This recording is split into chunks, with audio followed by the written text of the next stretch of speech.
మన అసదుద్దీన్ ఓవైసీ ఉన్నారు. సో ఈ మధ్యలో కానీ స్టేట్మెంట్ డిఫరెంట్ గా ఉంటున్నాయి. జై భారత్ అంటున్నాడు, ముర్దాబాద్ పాకిస్తాన్ అంటున్నాడు. ఆయన లోపల ఇంత మార్పు ఎలా? ఆబ్వియస్లీ ఆయన గ్యాలరీ అంతా ముస్లిం ఓట్స్ గ్యాలరీ కాబట్టి వాళ్ళకి తగ్గట్టు ఆయన ప్రవర్తించడం మనం మొదటి నుంచి చూసాం. కానీ ఎప్పుడైతే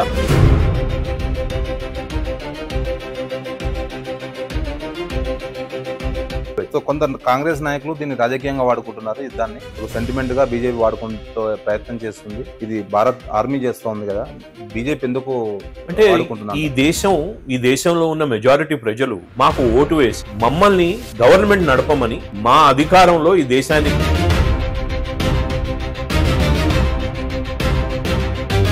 ఇప్పటికీ కొన్ని మమతా బెనర్జీ లాంటి వాళ్ళు కూడా ఎక్కడ బహిరంగంగా వచ్చి ఆర్మీకి కానీ ఎక్కడ సపోర్ట్ చేసినట్లు ఎక్కడ దాఖలాలు లేవు. వాళ్ళ ఫీట్ కూడా ఎక్కడ లేవు, సోషల్ మీడియాలో కానీ ఎక్కడ కానీ. అంటే ఇష్టంగా ఉన్నారా అట్లా? అసలు పాకిస్తాన్ మీద ప్రేమ ఉన్నట్లా? యుద్ధం జరిగేటప్పుడు నా ఓటర్ల గురించి నేను ఆలోచిస్తా అని మమతా స్టేట్మెంట్ ఇవ్వకపోతే, వెల్కమ్ చేయకపోతే, నీ ప్రభుత్వం ఇది, నీ పార్టీ కాకపోవచ్చు.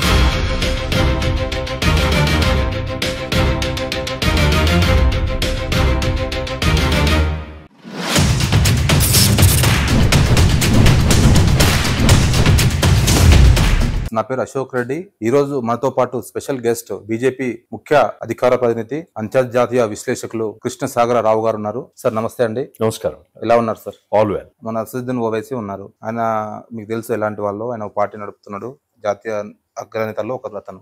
సో ఈ మధ్యలో కానీ స్టేట్మెంట్ డిఫరెంట్ గా ఉంటున్నాయి. జై భారత్ అంటున్నాడు, ముర్దాబాద్ పాకిస్తాన్ అంటున్నాడు. అంటే ఆయన ఎందుకు, ఆయన లోపల ఇంత మార్పు ఎలా? అంటే మంచి మార్పుని మనం స్వాగతించాలి. ఇప్పుడు ఓవైసీ మాట్లాడేది రాహుల్ గాంధీ కూడా మాట్లాడతలేడు. ఓవైసీ ఈ రోజు ఇచ్చే స్టేట్మెంట్స్ ఫస్ట్ డే నుంచి చూస్తున్నాం, ఫాలో అవుతున్నాం. హైదరాబాద్లో ఉన్న నాయకుడు నేను దేశవ్యాప్తంగా నువ్వు ఏం చేస్తున్నావా, నువ్వు ఎట్లా ముస్లింలకు రిప్రజెంటేటివ్ అవుతావు అని అడిగినప్పుడు దేశవ్యాప్తంగా పోవడానికి మొదలుపెట్టిన మనిషి. నేను ఆయన్ని చాలాసార్లు ఛాలెంజ్ చేశాను ఓపెన్గా, చాలా కార్యక్రమాలలో ఆన్ ద స్టేజ్. సో ఈరోజు ఆయన మైండ్ సెట్, ఆబ్వియస్లీ ఆయన గ్యాలరీ అంతా ముస్లిం ఓట్స్ గ్యాలరీ కాబట్టి వాళ్ళకి తగ్గట్టు ఆయన ప్రవర్తించడం మనం మొదటి నుంచి చూసాం. కానీ ఎప్పుడైతే అవసరం వచ్చిందో ఆ రోజు నుంచి మాట్లాడే విధానం మారడం అన్నది అది మంచి మార్పుగా భావిస్తాం. మన నాగరికత ఇంతకుముందు అన్నట్టు ఎట్లాంటిది అంటే, ఓ మనిషి మారుతా ఉంటే ఆ మార్పుని మనం మంచి మార్పు అయితే మనం దాన్ని సహిస్తాం, దాన్ని ప్రమోట్ కూడా చేస్తాం.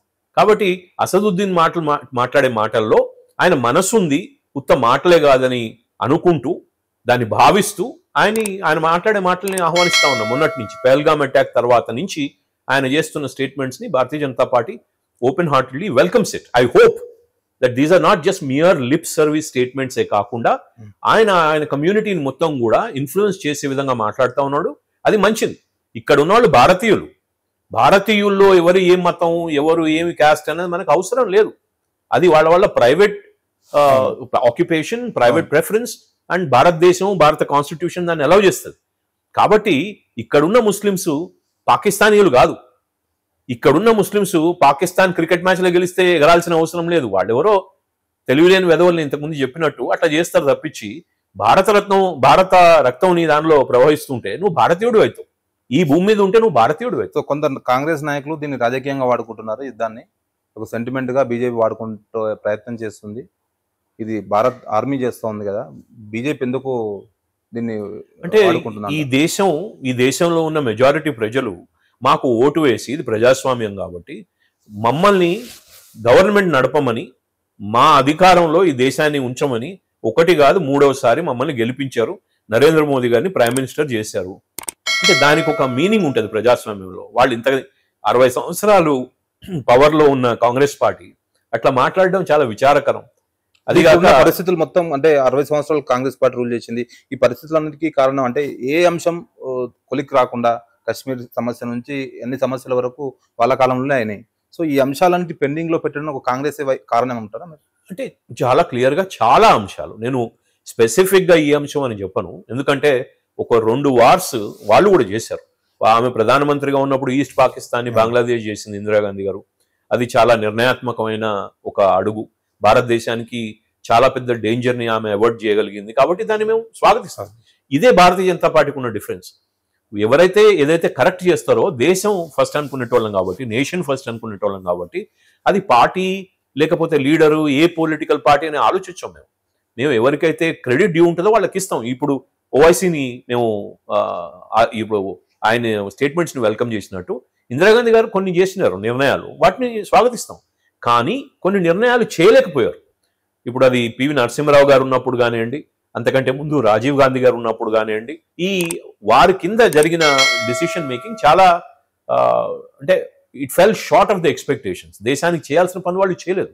కాబట్టి ఈరోజు నిర్ణయాత్మకంగా డెసిషన్స్, కరేజియస్గా డెసిషన్స్, ఒక వ్యూహాత్మకంగా నరేంద్ర మోదీ గారు డెసిషన్స్ తీసుకుంటారు ప్రైమ్ మినిస్టర్గా. కాబట్టి తప్పకుండా కూడా అది భారతీయ జనతా పార్టీ గర్వంగా చెప్పుకోగలుగుతుంది. మా పార్టీ నాయకుడు, మా పార్టీ ఈరోజు అధికారంలో ఉన్నది, మేము దేశానికి సంబంధించిన ఇష్యూ వచ్చినప్పుడు నిలబడి కొట్లాడుతున్నామని సగర్వంగా చెప్పుకుంటుంది. దాని తప్పేం లేదు. సో ఇప్పటికీ కొన్ని పార్టీలు, రీజనల్ పార్టీలు కానీ జాతీయ పార్టీలు, కాంగ్రెస్ పార్టీ మన సీతారామయ్య పైల్గాం ఘటన తర్వాత ఆయన స్టేట్మెంట్ మీరు వినింటారు. సో ఇప్పటికీ కొన్ని మమతా బెనర్జీ లాంటి వాళ్ళు కూడా ఎక్కడ బహిరంగంగా వచ్చి ఆర్మీకి కానీ ఎక్కడ సపోర్ట్ చేసినట్లు ఎక్కడ దాఖలాలు లేవు, వాళ్ళ ట్వీట్ కూడా ఎక్కడ లేవు సోషల్ మీడియాలో కానీ ఎక్కడ కానీ. సో దీన్ని అంటే వాళ్ళు అంటే ఇష్టంగా ఉన్నారా అట్లా, అసలు పాకిస్తాన్ మీద ప్రేమ ఉన్నట్లా? అంటే కొన్ని విషయాలలో ఎట్లుంటుంది అంటే, విషపరంగా మేము ఏదో పాయిజన్ కక్కుతూ వాళ్ళని ఇప్పుడున్న పరిస్థితుల్లో వాళ్ళని తిట్టడం, వాళ్ళని క్రిటిసైజ్ చేయడం చేయదలుచుకోలేదు. సో రాజకీయాలు వేరు సార్, రాజకీయాలు వేరు. రాజకీయాలు అన్నవి ఎప్పుడు నడవాలి అంటే డొమెస్టిక్ కన్జంప్షన్ కోసం నడవాలి. నీకు ఒక ప్రజాస్వామ్యంలో తప్పకుండా కూడా డిఫరెంట్ ఐడియాలజీస్ ఉన్న వాళ్ళు డిఫరెంట్ పార్టీలు పెట్టుకుంటారు. అంటే వాళ్ళ ఒక విచారధార ఉంటుంది. కొంతమంది ఎక్స్ట్రీమ్ లెఫ్ట్లో ఉంటారు, నక్సలిజం విచారధార ఉంటుంది. కొంచెం దాని నుంచి కొంచెం తగ్గి ఒక పార్టీ పెట్టుకుంటారు, సిపిఐ సిపిఎం లాంటి వాళ్ళు. దాని తర్వాత దానికంటే కొంచెం తగ్గి టిఎంసీ లాంటి పార్టీ పెట్టుకుంటారు. దానికంటే కొంచెం తగ్గి కాంగ్రెస్ లాంటి పార్టీలు పెట్టుకుంటారు. కొంతమంది సెంటర్లో ఉంటామని చెప్పి కొన్ని పార్టీలు పెట్టుకుంటారు. ఇక వాళ్ళ పేర్లు చెప్పడం అవసరం లేదు. కానీ రైట్ సైడ్ కూడా ఇట్లనే కొంచెం ముందుకు పోయి పార్టీలు పెట్టుకుంటారు, కొంచెం ఇంకా అవతలకు పోయి అల్ట్రా రైట్ వింగ్ పార్టీలు ఉంటాయి.